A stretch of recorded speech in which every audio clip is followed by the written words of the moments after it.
당신이 운동하며 땀을 흘릴 때마다 마시는 그 물 한 모금이 실제로는 당신의 운동 능력을 떨어뜨리고 있을 수도 있습니다.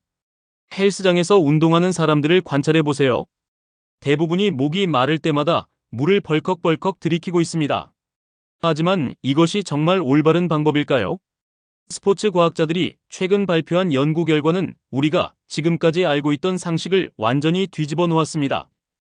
운동 중 물 섭취 방법에 따라 당신의 퍼포먼스가 30%까지 달라질 수 있다는 충격적인 사실이 밝혀진 것입니다.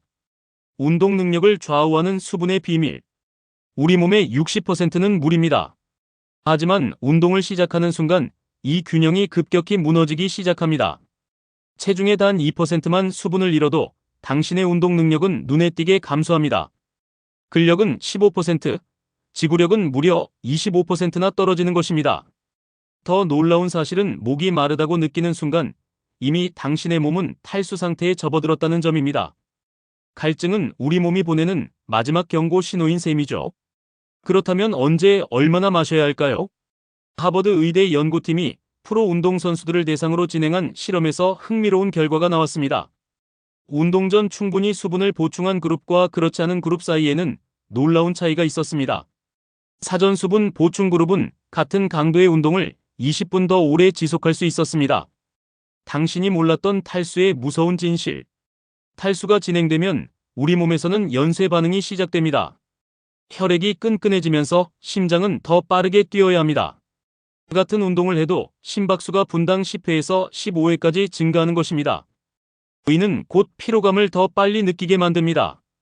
근육으로 가는 산소와 영양소의 공급도 원활하지 못해집니다. 특히 고강도 운동을 할 때 이런 현상은 더욱 두드러집니다. 웨이트 트레이닝 중 평소보다 빨리 지치거나 유산소 운동 시 숨이 금세 차오른다면 수분 부족을 의심해 봐야 합니다. 체온 조절 능력도 크게 떨어집니다. 땀 생산량이 줄어들면서 체온이 급상승하게 되는데 이때 열사병의 위험이 급격히 높아집니다. 실제로 운동 중 쓰러지는 사람들의 80%가 탈수와 관련이 있다는 통계도 있습니다. 그런데 여기서 중요한 질문이 하나 생깁니다. 그렇다면 물을 많이 마시면 마실수록 좋은 걸까요? 과도한 물 섭취가 부르는 위험. 놀랍게도 답은 아니오입니다. 과도한 물 섭취는 또 다른 문제를 만들어냅니다. 운동 생리학자들은 이를 희석성 저나트륨 혈증이라고 부릅니다. 쉽게 말해 혈액 속 나트륨 농도가 과도하게 희석되는 현상입니다. 이런 상태가 되면 뇌가 부어오르면서 두통, 메스꺼움, 심한 경우 의식을 잃을 수도 있습니다. 마라톤 대회에서 종종 발생하는 사고들 중 상당수가 바로 이 때문입니다. 42.195km를 달리면서 물만 계속 마신 주자들에게서 주로 나타나는 현상입니다. 운동 중에는 땀과 함께 나트륨도 함께 빠져나갑니다. 시간당 약 500mg에서 700mg의 나트륨이 손실되는데 이를 보충하지 않고 물만 마시면 전해질 불균형이 일어나는 것입니다. 과학이 밝혀낸 최적의 수분 섭취법. 그렇다면 정확히 언제, 얼마나 마셔야 할까요? 미국 스포츠의학회가 제시한 가이드라인을 보면 답이 명확해집니다. 운동 4시간 전부터 체중 1kg당 5ml에서 7ml의 물을 마시라고 권장합니다. 70kg 성인 기준으로는 350ml에서 490ml 정도입니다. 일반적인 물컵으로는 2컵에서 2컵 반 정도의 양입니다. 운동 직전에는 체중 1kg당 추가로 3ml 정도를 더 마셔줍니다. 70kg 기준 약 200ml 정도죠. 하지만 여기서 중요한 것은 한 번에 벌컥벌컥 마시지 말고 조금씩 나누어 마시는 것입니다. 운동 중에는 15분에서 20분마다 150ml에서 250ml 정도를 섭취하는 것이 이상적입니다. 이는 작은 종이컵 한 컵 정도의 양입니다.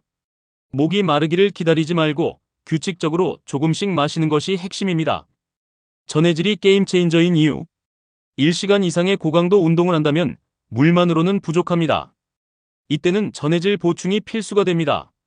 나트륨, 칼륨, 마그네슘 같은 전해질이 들어있는 스포츠 음료나 전해질 보충제를 활용해야 합니다.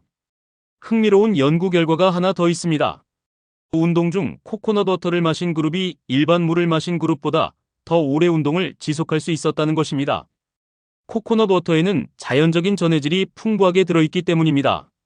바나나와 함께 물을 마시는 것도 좋은 방법입니다. 바나나에 들어있는 칼륨이 전해질 균형을 맞춰주기 때문입니다. 특히 장시간 유산소 운동을 할 때 효과적입니다. 개인차를 고려한 맞춤형 전략. 모든 사람이 똑같은 양의 물을 마셔야 하는 것은 아닙니다. 개인의 땀 배출량, 운동 강도, 환경 조건에 따라 필요량이 달라집니다. 자신의 땀 배출량을 정확히 알고 싶다면 간단한 방법이 있습니다. 운동 전후 체중을 재보는 것입니다. 줄어든 체중의 80% 정도가 실제 수분 손실량입니다. 예를 들어 1kg이 줄었다면 800ml 정도의 수분을 잃은 것으로 볼 수 있습니다. 더운 환경에서 운동할 때는 평소보다 20%에서 30% 더 많은 수분이 필요합니다. 실내 온도가 25도를 넘어가면 땀 배출량이 급격히 증가하기 때문입니다. 운동 종류에 따라서도 전략이 달라져야 합니다. 웨이트 트레이닝처럼 간헐적인 운동은 세트 사이사이 조금씩 마시면 되지만 러닝이나 사이클링 같은 지속적인 운동은 더 자주 수분을 보충해야 합니다. 수분 부족과 과다의 신호들. 내 몸이 보내는 신호를 정확히 읽는 것이 중요합니다. 수분 부족의 초기 증상으로는 입안이 마르고 소변 색깔이 진해지는 것이 있습니다. 운동 중 평소보다 빨리 지치거나 집중력이 떨어진다면 탈수를 의심해 봐야 합니다. 반대로 과도한 수분 섭취의 신호도 있습니다. 운동 중 배가 출렁거리거나 메스꺼움을 느낀다면 너무 많은 물을 마신 것일 수 있습니다. 이런 경우에는 잠시 수분 섭취를 중단하고 가볍게 움직이면서 몸의 균형을 되찾아야 합니다. 소변 검사도 좋은 방법입니다. 운동 후 소변이 거의 투명하다면 적절한 수분 상태이고 노란색이 진하다면 더 많은 수분이 필요합니다. 운동 후 회복을 위한 수분 전략. 운동이 끝난 후에도 수분 보충은 계속되어야 합니다. 손실된 수분의 120%에서 150% 정도를 보충하는 것이 이상적입니다. 1kg이 줄었다면 1.2리터에서 1.5리터 정도를 마셔야 한다는 뜻입니다. 하지만 이것도 한 번에 마시면 안 됩니다. 운동 후 6시간에 걸쳐 천천히 나누어 마셔야 몸이 제대로 흡수할 수 있습니다. 우유나 두유 같은 단백질이 들어있는 음료도 좋은 선택입니다. 근육 회복에 도움이 되면서 동시에 수분도 보충할 수 있기 때문입니다. 경기력 향상을 위한 고급 전략. 프로 운동선수들이 사용하는 몇 가지 고급 기법들이 있습니다. 첫 번째는 운동 전 글리세롤 로딩입니다. 글리세롤은 체내 수분 보유량을 늘려주는 효과가 있어서 장시간 운동할 때 유리합니다. 두 번째는 냉각 음료 활용법입니다. 차가운 음료를 마시면 체온 상승을 억제할 수 있어서 더운 환경에서의 운동 능력을 향상시킵니다. 하지만 너무 차가우면 위경련을 일으킬 수 있으니 주의해야 합니다. 세 번째는 맛을 활용하는 것입니다.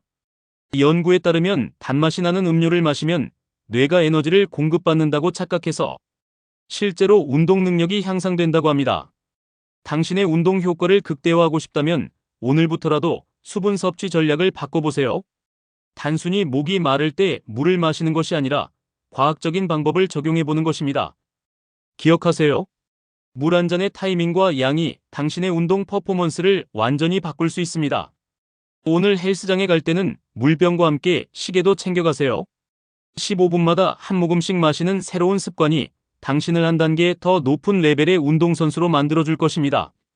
이 영상이 도움이 되셨다면 구독 버튼을 눌러주시고 좋아요와 알림 설정도 꼭 부탁드립니다. 다음 영상에서는 더 놀라운 운동과학의 비밀들을 공개하겠습니다.